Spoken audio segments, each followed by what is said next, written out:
Have you received any vaccination against COVID? I have not. Why?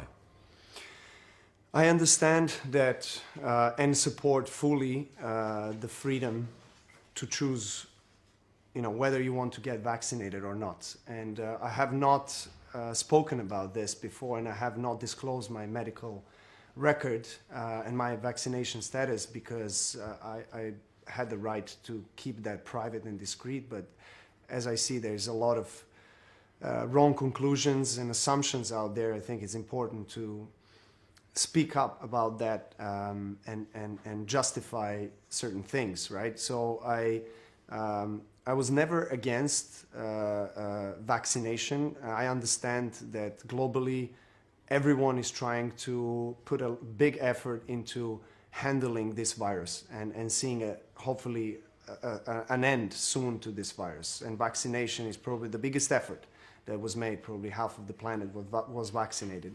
And I fully respect that.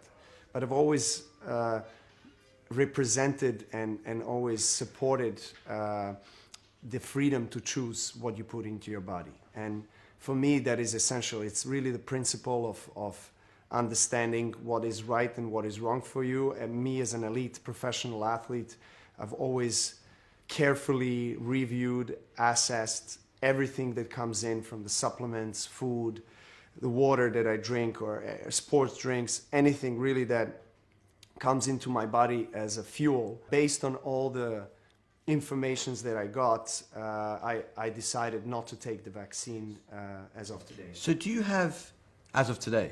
Yes. I keep my mind open because we are all trying to find collectively a best possible solution to end COVID, right? I mean, no one really wants to be in this kind of situation that we've been in collectively for 2 years.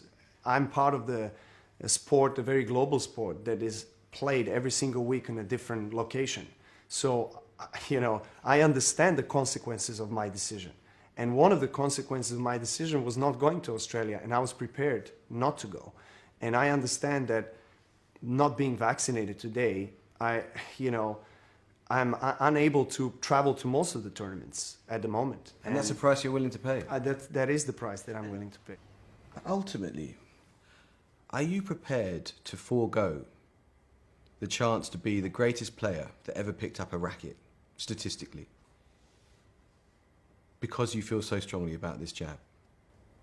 Yes. I do.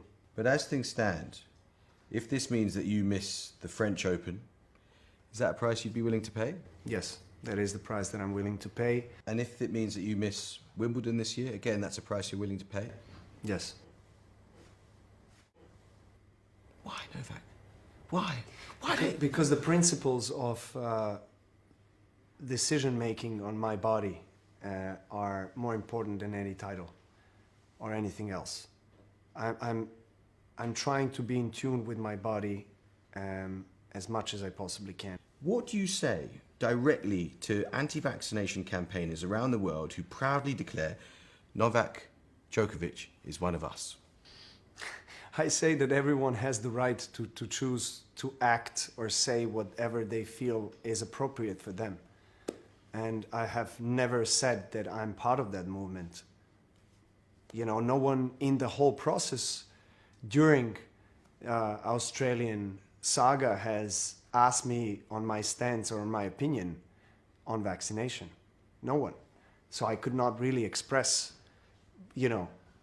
what I feel and where my stance is, neither in the legal process, neither outside. So it's really unfortunate that there has been this kind of misconception and wrong conclusion that has been made around the world based upon, something that I completely disagree with.